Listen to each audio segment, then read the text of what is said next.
Now, more than 1 million refugees have streamed into Poland since the Russian invasion of Ukraine. The UN estimates at least 2 million people are on the move. All those people need food, housing and heat, as you were just hearing there. ShelterBox is an international charity that provides shelter and aid packages.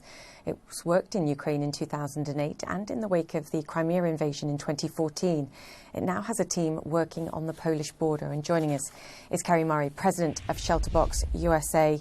Kerri, good to have you with us. I know you were at the Ukraine-Polish border yesterday, so you have a sense of what's going on. Just give us your assessment and what the people that you were seeing there were telling you. Sure. ShelterBox was deployed at the Pashny Mobile train station, and we were seeing thousands of people coming in.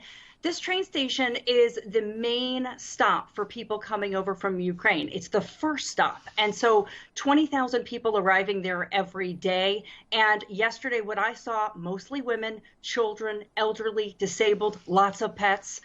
They left with little more than the clothes on their back, maybe a small bag. It's very cold. And many of these families didn't know where they were going next. And that's clear.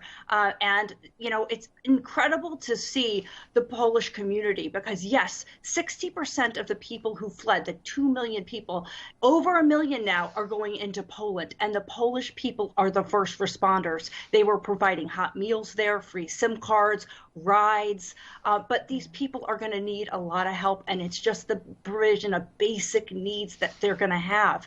And so at ShelterBox, we've been here in Poland. We've been assessing how we can help. One, in the neighboring countries, including Poland, what are the needs that people are going to have? And it's everything from hygiene supplies, blankets, jackets, could be cash allotments. And we're also looking at how we're mounting a response in Ukraine as well. Many people moving from east to west.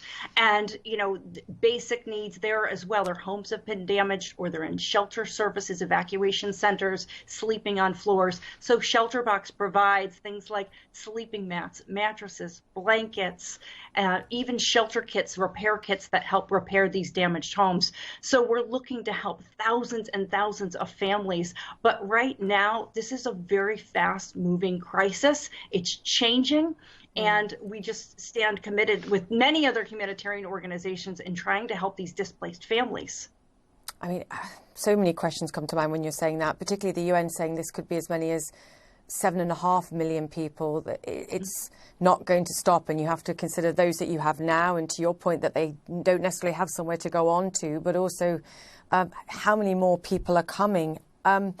Just in light of what we're discussing today, Kerri, the corridors that are being negotiated, and there are concerns about whether or not the ceasefires are being held to. How important are these for the help that you provide, the aid that goes in? Just give us a sense of just how important it is that both sides adhere to what's been agreed. Yeah, they're absolutely essential. We can't do our work. The international humanitarian aid communities that are going to go in and help to save lives cannot do our work if these corridors are not open. We have to advocate for the open access. And so people can leave, but the humanitarian transportation can go in with relief supplies. We have to be able to access these corridors. They're essential to our work. Yeah, I mean, the other thing I think that you're dealing with, and it's almost like we've forgotten it in our coverage on a daily basis, is the pandemic. That's still going on. Kerri, how are you managing all that, and how are your people managing all that in addition to everything else that you're trying to analyse and assess and yes, well, it underscores the work that it underscores the work that we do at ShelterBox every day. So the importance of your home to your health and safety, and obviously mitigating the spread of COVID-19. So it makes us and the urgent work that we do even more urgent, because we have to help protect these families.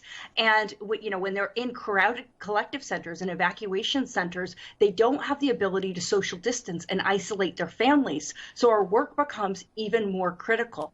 And so we have to be able to get this aid to the families that need it most.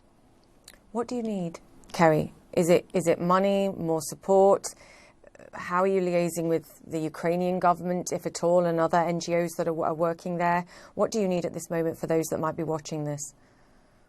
So for an organization like ShelterBox, we rely on private charitable support, people who see this and want to help people in the world. They'll never meet, but this is a moment in time that we can make a difference, and we have to. So people can make a contribution to our work. There are a lot of organizations doing really good work. Leave it up to the experts that are here on the ground working.